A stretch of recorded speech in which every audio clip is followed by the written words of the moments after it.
কই যাও তুমি কই যাও ঘরের মধ্যে যে বাজার সাথে কিছু নাই সেই খেলা আছে যেখানে খুশি যাও বাজার করে দিয়ে তারপর যাও কি ইসিরে মেজাজটা কেমন লাগে কিছে ঘরের প্লেয়ার হয়ে যদি রেফারির বাসির ভাষা না বুঝো তাহলে বাইরের প্লেয়াররা কেমনে বুঝবো? আমার বাসের ভাষা বুঝানোর দরকার নাই আমার দরকার বাজার বাজার করে দে তারপর তুমি যাও আমার কি বাজারে বলা হয়েছো তুমি? বাজার করতে যাবো আমি, বাজার করার টাইম আমার নাই। আমি এখন যাব মাঠে যাওয়ার আগে বাড়ি বাড়ি গিয়া পোলাপান কালেক্ট করবো। আমার লগে তুমি গেলে যেতে পারো, নাহলে থাকো।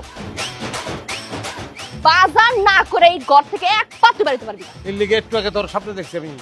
হ্যাঁ, তোর অত বড় সাহস, তুই রেফারির গায়ে হাত দেস? হ্যাঁ, খারাপ খাইছি তোরে।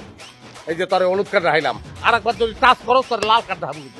এই তুই কি এটা মাঠ পাইছস রে? খেলার মাঠ পাইছস? আমি কি প্লেয়ার? হ্যাঁ, আমারে তুই কার্ড দেস কোন আক্কেলে? রেফারির ধর্ম হলো কার্ড দেখানি।